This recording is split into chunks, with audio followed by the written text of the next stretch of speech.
When I was in, I want to say, the 3rd or the 4th grade, that's a long time ago. I think the president was Lyndon Johnson. Oh, God, it's way back. My mother and father were very involved in the Knights of Columbus. My dad worked the bingo. He was very faithful to the Knights. Was a 4th degree. He was a member of the Honor Guard down in Wayne. And they were having a party. I couldn't tell you what holiday it was, but it was a fancy party. And my mother had a necklace of pearls. Now, I'm a kid, right? I don't know how to handle a necklace of pearls. And I just think they look like funny little white beads, right? So I'm picking them up and I'm horsing around with them when the string snaps and they all come falling out. Well, needless to say, my mother was very displeased. Words were said. I shall not say them here. And my mother sat down very patiently and began to string her pearls again. And she tied a knot, and she made sure that was in the back so no one saw the knot, and she wore it to the Knights of Columbus dinner. Well, that, of course, perked my interest about pearls. And this is what I learned about pearls. When an oyster forms a pearl, it's an act of defense. Did you know that? It's an act of defense.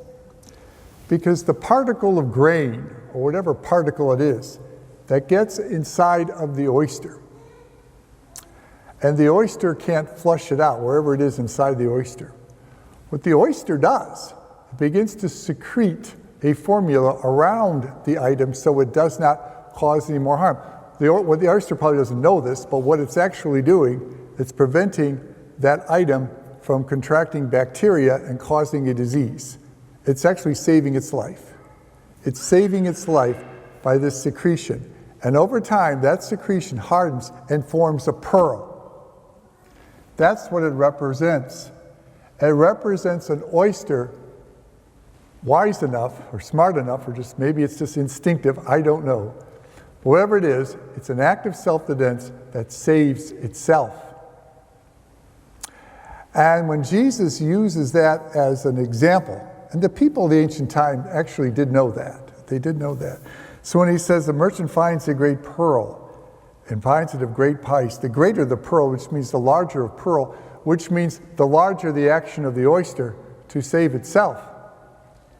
We search for the kingdom of God to save ourselves. It's a wonderful way to think about it, because this act of the oyster goes on a little bit every day until the time the oyster passes on. It's also true in our relationship with God's grace. We all have our problems. We all have things that want to hurt us spiritually. And yet if we rely on God's grace and we allow that grace to work in our life a little bit each day, then that action will protect us from that sin. And just like that oyster is protecting itself, making that pearl, so us working on the pearls within us, the spiritual pearls, that we harden and grow by the virtue of being open to God's grace, then we too are protected and our lives are saved for all time.